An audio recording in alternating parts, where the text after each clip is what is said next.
മണിപ്പൂർ സീരിയലിൻ്റെ വരാനിരിക്കുന്ന ഒരു എപ്പിസോഡ് റിവ്യൂ വിശേഷങ്ങളിലേക്ക് എല്ലാവർക്കും സ്വാഗതം. രേവതി രവീന്ദ്രന് ചായ കൊണ്ട് കൊടുക്കുന്നുണ്ട്.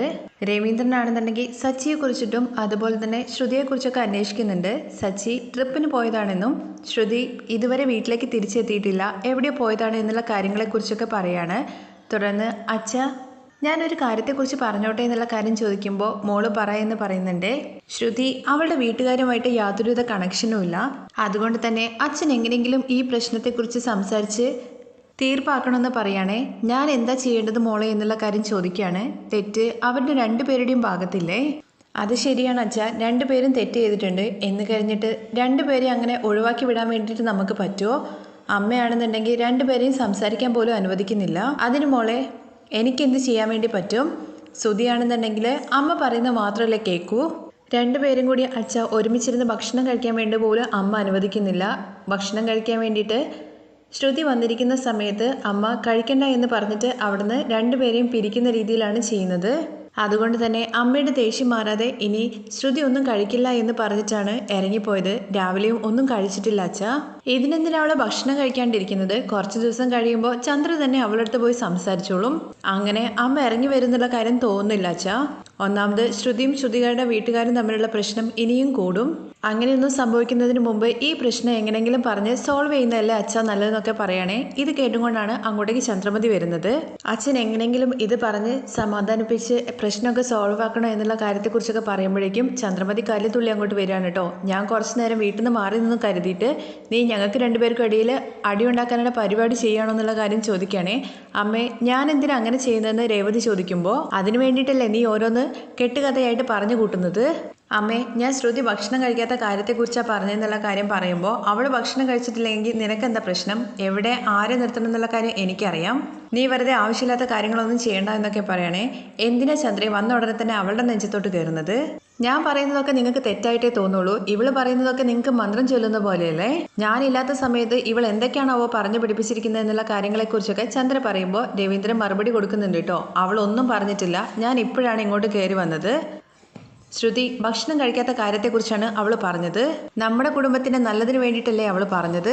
അതൊക്കെ ആർക്കാണ് മനസ്സിലാവാൻ വേണ്ടി പറ്റുന്നത്? ഓരോരോ സത്യങ്ങൾ തെളിഞ്ഞു വരുമ്പോഴല്ലേ ഓരോരുത്തരുടെ സ്വഭാവം മനസ്സിലാവുള്ളൂ. നിങ്ങൾക്കും അധികം വൈകാതെ തന്നെ ഇവളുടെ സ്വഭാവം മനസ്സിലായിക്കോളൂ.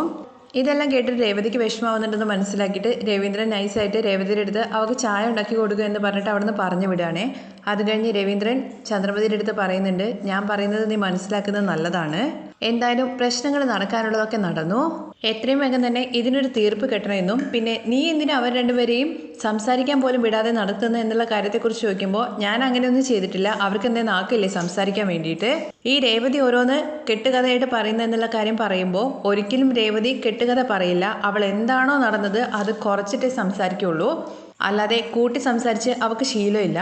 ഞാൻ പറയുന്നത് നീ കേൾക്കണം. ശ്രുതിയെയും സുതിയെയും ഒരുമിച്ച് സംസാരിക്കാനും അവരുടെ കൂടെ നിൽക്കാനുള്ള അധികാരം കൊടുക്കണം നീ.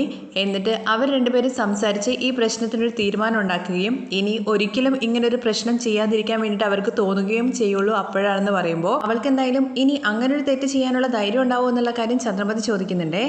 നീ എന്തിനാ ആ കുട്ടിയെ മാത്രം തെറ്റ് പറയുന്നത്? നിന്റെ മോനെന്താ 3 മാസം പ്രായമുള്ള കുഞ്ഞാണോ? അവൻ്റെ മേൽ ഒരു തെറ്റുമില്ലാത്ത പോലെയാണല്ലോ നീ സംസാരിക്കുന്നത്. ശ്രുതി അങ്ങനെ ഒരു കാര്യം പറഞ്ഞിട്ടുണ്ടായിരുന്നെങ്കിൽ ഉറപ്പായിട്ടും നിന്റെ മകൻ തിരിച്ചു പറയണമായിരുന്നു, ഒരിക്കലും അങ്ങനെ ചെയ്യരുത്, അത് തെറ്റാണ് എന്നുള്ള കാര്യം. അതവൻ ചെയ്തില്ലല്ലോ. ശരി, അതൊക്കെ അവിടെ നിൽക്കട്ടെ. നിന്നോട് അത്രയ്ക്ക് സ്നേഹമില്ലായിരുന്നോ അവന്? തിരിച്ച് നിനക്കും അങ്ങോട്ട്. എന്നിട്ട് അവൻ നിന്നോട് പറഞ്ഞോ? അതാ ശ്രുതി പറയണ്ട എന്ന് പറഞ്ഞത് കൊണ്ടാന്നുള്ള കാര്യം പറയുമ്പോൾ ഓഹോ, ശ്രുതി പറഞ്ഞു കഴിഞ്ഞാൽ ഇവൻ പറയാതിരിക്കോ? അപ്പോൾ നിന്റെ മേൽ അവൻ എന്ത് മര്യാദ വെച്ചിരിക്കുന്നത്? അവൻ്റെ മേലും തെറ്റുണ്ട്, പക്ഷേ നീ ശിക്ഷ മാത്രം കൊടുത്തത് മൊത്തം ശ്രുതിക്കാണ്. അത് തെറ്റാണ്. അവരും കൂടി ചേർന്ന് ചെയ്ത കുറ്റത്തിന് അവളെയും അവനെയും സംസാരിക്കാൻ വിടാതിരിക്കുന്നതൊക്കെ തെറ്റാണ്. എന്തൊക്കെയാണെന്നുണ്ടെങ്കിലും അവർ ഭാര്യ ഭർത്താക്കന്മാരാണ്. അവരുടെ പ്രശ്നങ്ങൾക്കിടയിൽ നമ്മൾ തലയിടുന്നത് തെറ്റാണ്. 3 മക്കൾക്കും ഇടയിൽ എന്ത് പ്രശ്നം വന്നു കഴിഞ്ഞു കഴിഞ്ഞാലും അവരുടെ പ്രശ്നം അവർ തന്നെ സോൾവ് ചെയ്യണം. അവരുടെ ഇടയിൽ നമ്മൾ ചെല്ലാൻ വേണ്ടി പാടില്ല. അതുമാത്രമല്ല അവരെ പിരിക്കാനുള്ള കാര്യങ്ങളും നമ്മൾ ചെയ്യരുത്. ശ്രുതി അവളോട് സംസാരിക്കുന്നില്ല. ഈ വീട്ടിലാണെങ്കിലും അവൾക്ക് പരിഗണന കിട്ടുന്നില്ല എന്നുണ്ടെങ്കിൽ അവൾ തിരികെ മലേഷ്യയിലേക്ക് പോയാൽ നീ എന്ത് ചെയ്യും? അങ്ങനെ അവൾ പോയിട്ടുണ്ടെങ്കിൽ അതിൻ്റെ കുറ്റം വീട്ടിലിരിക്കുന്ന അമ്മായിമ്മമാർക്ക് മാത്രമേ നാട്ടുകാർ മൊത്തം പറയുള്ളൂ. ഞാൻ അവളെ തേടി പിടിച്ചിങ്ങോട്ട് ശ്രുതിക്ക് കെട്ടിച്ചു കൊടുത്തതാണ്. എന്നാൽ രേവതിയെ നിങ്ങളാണ് കണ്ടുപിടിച്ചത് കൊടുത്തത്.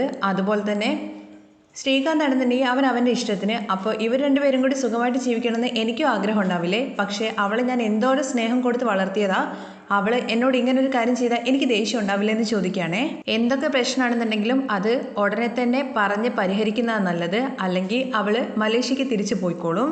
അവരുടെ പ്രശ്നങ്ങൾ അവരെ പറഞ്ഞ് അവർ തന്നെ തിരുത്താനുള്ള വഴി നോക്കട്ടെ എന്നും കൂടി നമ്മുടെ രവീന്ദ്രൻ പറയാണ് കേട്ടോ. തുടർന്ന് സച്ചിയും അതുപോലെ രേവതിയും കൂടി ചേർന്നിട്ട് അവിടെ ഉണ്ടായ സംഭവങ്ങളെക്കുറിച്ചൊക്കെ പറയാണ് കേട്ടോ. അച്ഛൻ്റെ അടുത്ത് ശ്രുതി ഭക്ഷണം കഴിക്കാത്ത കാര്യങ്ങളെക്കുറിച്ച് പറഞ്ഞ് കേട്ട് വന്ന അമ്മ പറഞ്ഞ കാര്യങ്ങളൊക്കെ പറയുന്നുണ്ട്. അങ്ങനെ അച്ഛൻ എന്താ പറഞ്ഞെന്നുള്ള കാര്യം ചോദിക്കുമ്പോൾ അച്ഛനും അമ്മയും സംസാരിച്ചതിന് ശേഷം അച്ഛൻ വാക്കിങ്ങിന് പോയിട്ട് വരാം എന്ന് പറഞ്ഞ് പോയിന്ന് പറയണേ. എന്തായാലും അച്ഛൻ ഈ കാര്യത്തിൽ ഇടപെട്ട സ്ഥിതിക്ക് കറക്റ്റ് തീരുമാനം മാത്രമേ എടുക്കുകയുള്ളൂ. അത് വന്നു കഴിഞ്ഞാൽ നമുക്ക് അറിയാൻ വേണ്ടി പറ്റുമെന്ന് സച്ചി പറയുകയാണേ. അപ്പോഴേക്കും ചന്ദ്രമതി അങ്ങോട്ടേക്ക് വരുന്നുണ്ട് കേട്ടോ. ശ്രുതി കയറി വരുന്ന കാണുമ്പോൾ ശ്രുതി എവിടെയെന്നുള്ള കാര്യം ചോദിക്കുകയാണ്. എനിക്ക് അറിയില്ല എന്ന് പറയുകയാണേ. 2 ദിവസമായിട്ട് ഞാൻ അവളുമായിട്ട് സംസാരിച്ചിട്ടില്ല, അവൾ ഷോറൂമിലേക്ക് വന്നിട്ടില്ല, ഇവിടെ ഇല്ല എന്നുള്ള കാര്യം ചോദിക്കുമ്പോൾ ചന്ദ്രമതി പറയുന്നുണ്ട് ഇല്ല, അവള് രാവിലെ പോയതാണെന്നുള്ള കാര്യം കേട്ടോ. അങ്ങനെ ഇവരുടെ സംസാരം കേൾക്കുമ്പോഴേക്കും സച്ചി പറയുന്നുണ്ട് എന്തായാലും സ്വന്തം ഭാര്യയുമായിട്ട് സംസാരിക്കാൻ വേണ്ടിയിട്ട് അമ്മയുടെ സമ്മതം നമുക്ക് ആവശ്യമില്ലല്ലോ. നിനക്ക് എന്ത് നല്ല ഭർത്താവിനെ കിട്ടിയിരിക്കുന്നത്. നമുക്ക് എന്ത് തീരുമാനം എടുക്കണമെന്നുണ്ടെങ്കിലും ആരുടെയും ഒരു സമ്മതത്തിൻ്റെ ആവശ്യമില്ല എന്നൊക്കെ പറയണേ. അപ്പോഴേക്കും രേവതി ചുമ്മാ മിണ്ടാതിരിക്കും സച്ചേട്ടാ എന്ന് പറയുകയാണേ. അത് കഴിഞ്ഞ് ചന്ദ്രമതി നമ്മുടെ ശ്രുതിയെ വിളിക്കാൻ വേണ്ടി പറയുന്നുണ്ട് ശ്രുതിയുടെ അടുത്ത്. ശ്രുതി വിളിച്ചിട്ട് ഫോൺ എടുക്കുന്നില്ല കേട്ടോ. കുറേ പ്രാവശ്യം വിളിക്കുന്നുണ്ട്. ശ്രുതിയാണെങ്കിൽ മീനയുടെ വീട്ടിലാണ്, അവളുമായിട്ട് സംസാരിക്കുന്നുണ്ട്. അങ്ങനെ മീനയെ വിളിക്കുകയാണ്. മീന പറയുന്നുണ്ട് ഇത്രയും നേരമായിട്ട് വിളിച്ചിട്ട് എടുത്തിട്ടില്ലെങ്കിൽ നീ ഇവിടെയാണെന്നുള്ള കാര്യം അവർക്ക് മനസ്സിലാവും, നമ്മൾ പ്ലാൻ ചെയ്തിട്ട് എടുക്കാത്തതെന്നുള്ള കാര്യം പറയുന്നൊക്കെ. അങ്ങനെ മീന ഫോൺ എടുത്തിട്ട് സംസാരിക്കുന്നുണ്ട്. ശ്രുതിയുടെ അടുത്ത് അമ്മ വീട്ടിലേക്ക് വരാൻ വേണ്ടി പറഞ്ഞു എന്നുള്ള കാര്യം പറയാണ് കേട്ടോ. അങ്ങനെ ഒരു വിധത്തിൽ ശ്രുതിയെ പറഞ്ഞിട്ട് മീന വീട്ടിലേക്ക് അയക്കുന്നുണ്ട്. അങ്ങനെ ശ്രുതി വീടിൻ്റെ അവിടെ ഓട്ടോ വന്ന് ഇറങ്ങാണ്. അപ്പോഴേക്കും നമ്മുടെ സച്ചിയും രേവതിയും അതുപോലെ വർഷയും ശ്രീകാന്തും എല്ലാവരും കൂടി സംസാരിക്കുന്നുണ്ട് കേട്ടോ. ശ്രുതി ചേച്ചി തിരിച്ചു വരും എന്നുള്ള കാര്യത്തെക്കുറിച്ച് ശ്രീകാന്ത് ചോദിക്കുമ്പോൾ അതൊക്കെ പൗഡർ എടുത്ത് തിരിച്ചു വരും, അതെങ്ങനെയാണ് സച്ചേട്ടൻ അറിയുന്നത്? അവൾ വീട് വിട്ട് പോയതാണെന്നുണ്ടെങ്കിൽ വലിയ പെട്ടിയൊക്കെ എടുത്തിട്ട് പോകണ്ടേ? ഇല്ല, അവൾ ചെറിയൊരു ബാഗ് എടുത്ത് മാത്രമാണ് പോയതെന്നുള്ള കാര്യം രേവതി പറയാണ്. കണ്ടില്ലേ, അവൾ തിരിച്ചു വരും, തെറ്റ് ചെയ്തതിൻ്റെ നാണക്കേട് കൊണ്ട് ജസ്റ്റ് പുറത്ത് ഒളിക്കാൻ വേണ്ടി പോയതാ, അത്രയേ ഉള്ളൂ എന്നുള്ള കാര്യം പറയാണ്. അങ്ങനെ സച്ചി ശ്രുതിയെക്കുറിച്ച് പറയുന്നത് കേൾക്കുമ്പോൾ പാവാണ് ഏട്ടത്തി എന്നുള്ള കാര്യം ശ്രീകാന്ത് പറയുന്നുണ്ട്. ആര്? അവളോ? ചേച്ചിയും ശ്രുതിയും കൂടി ചേർന്നിട്ടല്ലേ എല്ലാ കാര്യങ്ങളും ചെയ്തത്, എന്നിട്ടും പെണ്ണുങ്ങളെ മാത്രമേ കുറ്റം പറയുള്ളൂ എന്നുള്ള കാര്യത്തെക്കുറിച്ച് വർഷയും പറയുകയാണേ. പക്ഷേ എത്രയാണെങ്കിലും ശ്രുതി ചേച്ചിയെ സപ്പോർട്ട് ചെയ്തില്ലല്ലോ എന്നുള്ള വിഷമത്തിലാണ് ശ്രീകാന്ത്. ഇവരുടെ സംസാരം എന്തോ സംസാരിക്കുന്നുണ്ടെന്ന് മനസ്സിലാക്കിയിട്ട് ചന്ദ്രമതി ആണെങ്കിൽ അവിടെ എന്താണ് സംസാരിക്കുന്നതെന്ന് ചോദിക്കുകയാണേ. ഇല്ല അമ്മ, ഞങ്ങൾ ചുമ്മാ പറഞ്ഞതെന്നുള്ള കാര്യം പറയുകയാണ് ശ്രീകാന്ത്. അപ്പോഴേക്ക് രവി ചോദിക്കുന്നുണ്ട് അവരെന്തെങ്കിലും സംസാരിക്കട്ടെ, നിനക്ക് എന്താ എന്നുള്ള കാര്യം. തുടർന്ന് ശ്രുതി അങ്ങോട്ടേക്ക് വരികയാണേ.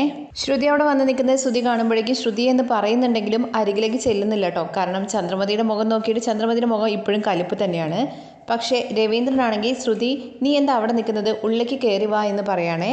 അങ്ങനെ രവീന്ദ്രൻ അരികിലേക്ക് ചെല്ലാൻ വേണ്ടി പറയുന്നുണ്ട്. എന്തായാലും തെറ്റ് ചെയ്തു, പക്ഷേ എന്ന് കരുതിയിട്ട് ഒരിക്കലും ചന്ദ്ര നിന്നെ അടിക്കാൻ വേണ്ടി പാടില്ലായിരുന്നു, അത് തെറ്റ് തന്നെയാണ് എന്ന് കരുതി മോള് വീട് വിട്ട് പോകാൻ പാടുണ്ടായിരുന്നോ?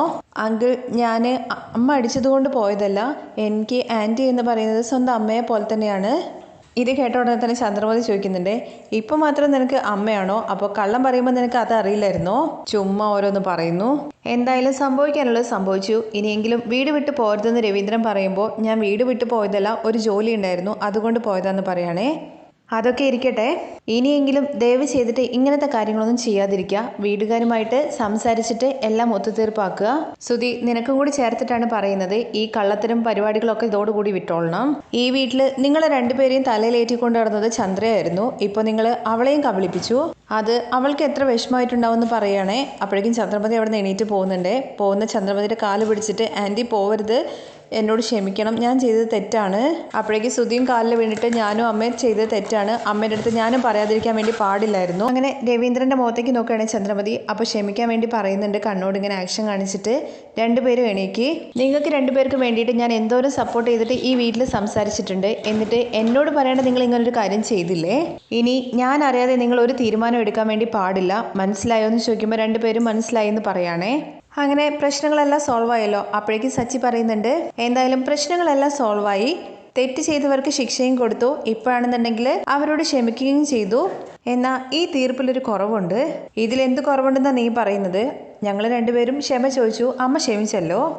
ഈ കാലയെ പിടിച്ചവരെയൊന്നും ഒരിക്കലും വിശ്വസിക്കാൻ വേണ്ടി പറ്റില്ല. ഇപ്പം നമ്മൾ ബീച്ചിൽ പോയി നിൽക്കുന്ന സമയത്ത് തിര വന്നിട്ട് നമ്മുടെ കാലിലടിച്ചിട്ട് പോകും. ഈ തിരയ്ക്ക് പുറകെ നമ്മൾ പോയി കഴിഞ്ഞാൽ നമ്മുടെ അവസ്ഥ എന്തായിരിക്കും? അപ്പോഴേക്ക് രവീന്ദ്രൻ പറയുന്നുണ്ട്, ഒന്ന് വിട്ടേക്കടാ, എല്ലാം പറഞ്ഞ് അവസാനിപ്പിച്ചില്ലേ, എല്ലാവരും അവരവരുടെ വഴിക്ക് പോയിക്കോ എന്ന് പറഞ്ഞിട്ട് രവീന്ദ്രൻ അവിടെ നിന്ന് എണീറ്റ് പോകുന്ന സമയത്ത് നിക്കച്ചാ, അച്ഛ ഇതങ്ങനെയൊന്നും അവസാനിക്കില്ല, ഇനിയാണ് പ്രധാനപ്പെട്ട ഒരു കാര്യം പറയാനുള്ളത്.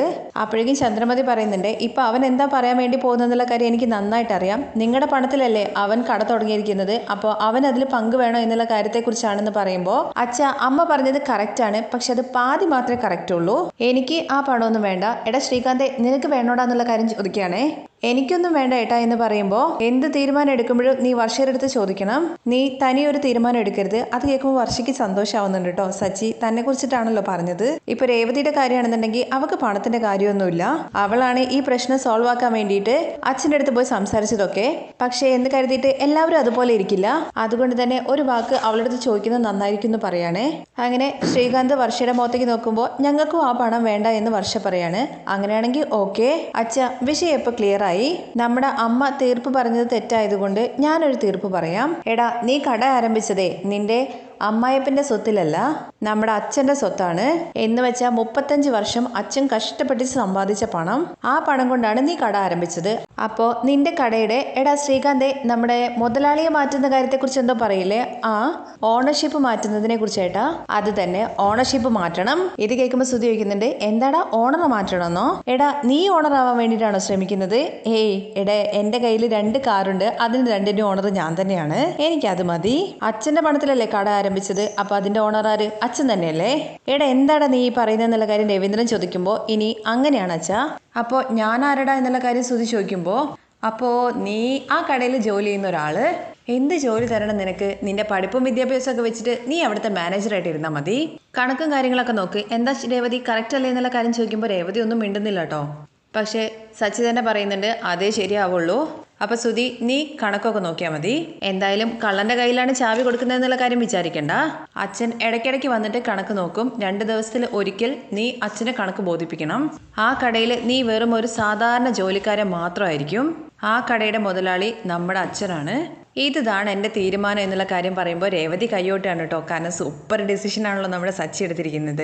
ഈ തീരുമാനം നിങ്ങൾക്കും ഇഷ്ടമായിട്ടുണ്ടെന്നുണ്ടെങ്കിൽ ഒന്ന് കമൻറ്റ് ചെയ്യണേ. അങ്ങനെ രേവതി കൈകൊട്ടെന്ന് കാണുമ്പോഴേക്കും നമ്മുടെ ശ്രുതിയുടെ മുഖം ഒന്ന് കാണണം കേട്ടോ. പക്ഷെ നമ്മുടെ സച്ചിനെ സപ്പോർട്ട് ചെയ്തുകൊണ്ടാണ് വർഷയും ശ്രീകാന്തും ഉള്ളത്. ആ തീരുമാനം അവർക്ക് രണ്ടുപേർക്കും ഭയങ്കര ഹാപ്പി ആയിട്ടുണ്ട് കേട്ടോ. രേവതി അങ്ങനെ ആ ഒരു സന്തോഷത്തിന്റെ പുറത്ത് അറിയാതെ കൈപൊട്ടി പോകുന്നതാണ്. പക്ഷേ ചന്ദ്രമതിയുടെ മുഖം കാണുമ്പോഴേക്കും നൈസായിട്ട് നിർത്തുകയാണ്. പക്ഷെ സച്ചി വെക്കുന്നുണ്ട്, എന്തിനാ രേവതി കൈകൊട്ടുന്നത് നിർത്തിയത്? നന്നായിട്ട് അടിക്കേ. മനസ്സിൽ നിനക്കൊരു കാര്യം തോന്നിയിട്ടുണ്ടെങ്കിൽ നീ അതുപോലെ തന്നെ ചെയ്യണം. എല്ലാവർക്കും എൻ്റെ തീരുമാനം ഓക്കെ ആണോ എന്നുള്ള കാര്യം ചോദിക്കുമ്പോഴേക്കും വർഷ ആദ്യം മുന്നിൽ നിൽക്കുന്നുണ്ട് കേട്ടോ. അതെ അതെ, ഇത് കറക്റ്റ് ആയിട്ടുള്ള തീരുമാനമാണ്. അച്ഛൻ്റെ പണത്തിലല്ലേ ഷോറൂം തുടങ്ങിയിരിക്കുന്നത്, അപ്പോൾ അങ്കിളിൻ്റെ പേര് തന്നെ ആയിരിക്കണം ആ ഷോറൂം. തുടർന്ന് ശ്രീകാന്തും പറയുന്നുണ്ട്, എന്തായാലും സുധേട്ടൻ എന്തെങ്കിലുമൊക്കെ ഒപ്പിച്ചും കണ്ട് വീണ്ടും എന്തെങ്കിലും കളത്തിലൊക്കെ കാണിക്കും. അതുകൊണ്ട് തന്നെ ആ കട അച്ഛൻ്റെ പേരിൽ ഇരിക്കുന്നത് തന്നെയാണ് സേഫ്.